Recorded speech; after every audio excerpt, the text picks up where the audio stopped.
नमस्कार। आज के इस एक्सप्लेनर में हम एक ऐसी दुनिया में चलेंगे जो हम सबके बचपन का एक बहुत खास हिस्सा रही है, किड्स राइम्स।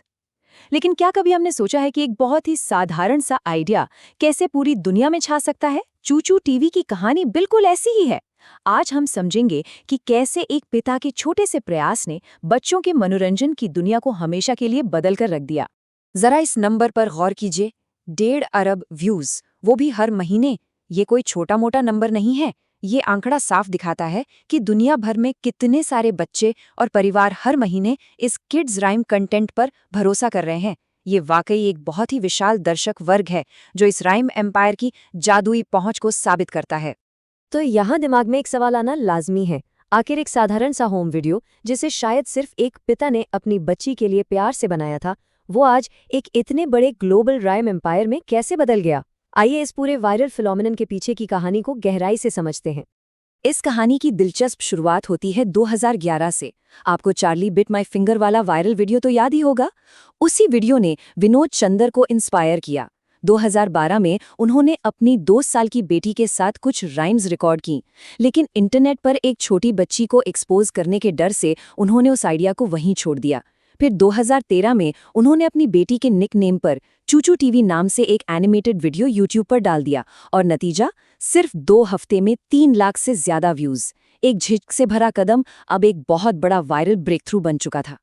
अब आते हैं इनकी सबसे बड़ी और अनोखी स्ट्रैटेजी पर, क्लासिक किड्स राइम्स को आज के समय और मूल्यों के हिसाब से फिर से लिखना। चलिए देखते हैं कि इन्होंने ये कैसे किया। हम सब ने जैक एंड जिल की पुरानी कविता तो सुनी ही है, जहां वो बस पहाड़ी से गिरते हैं और कहानी खत्म। लेकिन चूचू टीवी ने इसे पूरी तरह बदल दिया। उनके वर्जन में पहाड़ी से गिरना एक अंत नहीं है, बल्कि फिर से उठ खड़े होने का मौका है। उन्होंने बच्चों में रेजिलियंस यानी मुश्किलों से लड़कर वापस उठने की भावना को बढ़ावा देने पर फोकस किया। और बाबा ब्लैक शीप को ही ले लीजिए। हमारी पुरानी कविता में सिर्फ ऊन किसे मिलेगा इस पर बात होती थी, लेकिन इसके नए रूप में शेयरिंग और केयरिंग यानी चीजें साझा करने और एक दूसरे की देखभाल करने पर जोर दिया गया। इस छोटे से बदलाव ने एक साधारण सी कविता को बच्चों के लिए एक बहुत ही प्यारी सी सीख में बदल दिया। ये सिलसिला यहीं नहीं रुका। Head, shoulders, knees and toes कविता को भी उन्होंने सिर्फ एक फिजिकल एक्सरसाइज वाली राइम तक सीमित नहीं रखा। इसे इस तरह डिजाइन किया गया कि ये इंक्लूसिविटी या समावेशता को बढ़ावा दे। ये जानबूझकर किया गया बदलाव था ताकि दुनिया का हर बच्चा जब इसे देखे तो खुद को इस वीडियो से जुड़ा हुआ महसूस कर सके। जैसे जैसे चैनल हिट होने लगा, उन्होंने खुद को सिर्फ राइम्स तक बांधकर नहीं रखा। ये एक बहुत ही लॉजिकल स्टेप था। उन्होंने भाषा, गणित के कौशल और यहाँ तक कि बच्चों के सोशल इमोशनल विकास के लिए एक अलग स्टोरी टाइम चैनल भी लॉन्च कर दिया। अब वो सिर्फ मनोरंजन नहीं, बल्कि एजुकेशन का एक प्रॉपर प्लेटफॉर्म बन चुके थे। लेकिन जाहिर सी बात है, जब आपका कंटेंट पूरी दुनिया में देखा जा रहा हो तो लोकल कल्चर की चुनौतियां तो सामने आएंगी ही। आइए इस लोकलाइजेशन के दिलचस्प पहलू को समझते हैं। उन्होंने अपना ग्लोबल एक्सपेंशन बिना किसी ठोस प्लान के नहीं किया था। अमेरिका के डेमोग्राफिक रिसर्च ने उन्हें बताया कि वहाँ हिस्पैनिक आबादी बहुत बड़ी है, इसलिए अंग्रेजी के ठीक बाद उन्होंने अपना स्पेनिश चैनल लॉन्च किया। इसके बाद वो अपनी जड़ों की तरफ लौटे और हिंदी, तेलुगु और तमिल जैसी भारतीय भाषाओं में विस्तार किया। ये पूरी तरह से डेटा और रिसर्च पर आधारित एक बेहतरीन कदम था। अब जब कंटेंट अलग अलग देशों में जाता है तो संस्कृतियों का आपस में टकराना बहुत आम बात है। जॉनी जॉनी यस पापा की इस कहानी को ही देखिए। यहाँ एक बहुत बड़ा कल्चरल क्लैश देखने को मिला, और वो भी इस बात पर कि आखिर छोटे बच्चे सोते कहाँ हैं।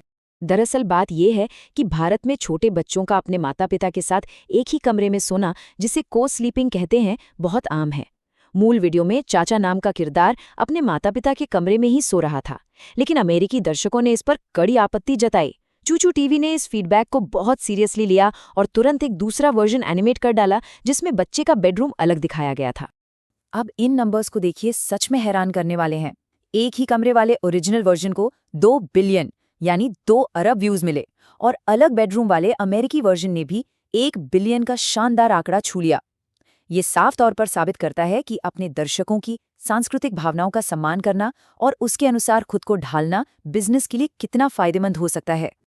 पर डिजिटल दुनिया का एक कड़वा सच ये भी है कि यहाँ सर्वाइव करने के लिए आपको एल्गोरिथम्स के हिसाब से चलना पड़ता है। आइए अब इस बिजनेस ऑफ प्ले के अगले पड़ाव की बात करते हैं। साल 2020 में एक ऐसा नियम आया जिसने किड्स कंटेंट क्रिएटर्स की दुनिया हिला दी, कॉप्पा नियम। इस नियम के चलते यूट्यूब ने बच्चों के कंटेंट पर टारगेटेड एड्स दिखाना पूरी तरह बंद कर दिया। इसका सीधा असर दुनिया भर के क्रिएटर्स के रेवेन्यू पर पड़ा। इस एक बड़े झटके ने चूचू टीवी को अपने पूरे रेवेन्यू मॉडल के बारे में नए सिरे से सोचने पर मजबूर कर दिया। इस रेवेन्यू क्राइसिस से निपटने के लिए उन्होंने अपने बिजनेस को डाइवर्सिफाई किया। वो सिर्फ यूट्यूब के भरोसे नहीं बैठे रहे। उन्होंने Amazon प्राइम पर डिस्ट्रीब्यूशन शुरू किया, अपना खुद का ChuChu TV pro subscription app launch किया। यहाँ तक कि मैजिकल कार्पेट नाम से किताबें और अपने प्यारे किरदारों के प्लश टॉयज भी बाजार में उतार दिए। ये एक सुरक्षित और बड़ा ब्रांड बनने की दिशा में बहुत स्मार्ट कदम था।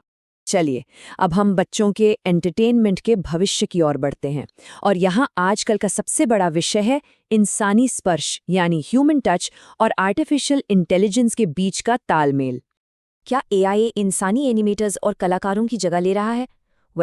चूचू टीवी में फिलहाल एआई का इस्तेमाल सिर्फ कैरेक्टर के रेफरेंस और बैकग्राउंड्स का आइडिया लेने के लिए किया जा रहा है। ये कलाकारों के लिए महज एक मददगार टूल है, न कि किसी असली टैलेंट का रिप्लेसमेंट। इस पर फाउंडर विनोद चंदर का नजरिया बिल्कुल साफ है। उनका कहना है, क्रिएटिव इंडस्ट्री में एक ह्यूमन टच होना ही चाहिए। एआई बहुत उपयोगी होगा यदि इसका उपयोग सिर्फ एक टूल के रूप में किया जाए। आखिरकार एक कहानी में जो सच्ची भावनाएं और सोल एक इंसान डाल सकता है, वो किसी मशीन से तो नहीं आ सकते, है ना? और पता है, इनकी सबसे सच्ची और कड़ी आलोचना कहाँ से आती है? सीधे उनके अपने घर से। विनोद के बच्चे जो अब बड़े हो गए हैं और टेलर स्विफ्ट या ग्लोबल यूट्यूबर्स को फॉलो करते हैं, वही उनके मुख्य इन हाउस सलाहकार हैं। बेटी बताती है कि कलर्स और बैकग्राउंड्स में क्या क्रिएटिव कमी है, और बेटा थंबनेल्स पर बिजनेस के नजरिए से सुधार बताता है। ये एक बेहद प्यारा और एकदम रियल फीडबैक लूप है। इन सभी प्रयासों का अंतिम लक्ष्य बच्चों को अकेले स्क्रीन के सामने बिठाना बिल्कुल नहीं है। पैसिव एंटरटेनमेंट के बजाय उनका पूरा फोकस एक्टिव को-वॉचिंग पर है। ऐसा किड्स राइम्स कंटेंट जो माता-पिता और बच्चों को एक साथ जोड़े, चाहे वो स्क्रीन पर देखकर साथ में डांस करना हो या जानवरों के बारे में बातें करना, ये पूरा अनुभव साझा होना चाहिए। तो आज की इस चर्चा को हम एक बहुत ही गहरे सवाल पर रोकते हैं। आज के समय में जब हमारी तकनीक और स्क्रीन्स लगातार स्मार्ट होती जा रही हैं, तो हम ये कैसे सुनिश्चित करें कि ये स्क्रीन टाइम परिवारों के बीच अलगाव की दीवार न बने, बल्कि आपसी जुड़ाव का एक मजबूत पुल बना रहे? इसी विचार के साथ हम आज का ये एक्सप्लेनर यहीं समाप्त करते हैं। हमारे साथ जुड़ने के लिए आपका बहुत बहुत शुक्रिया।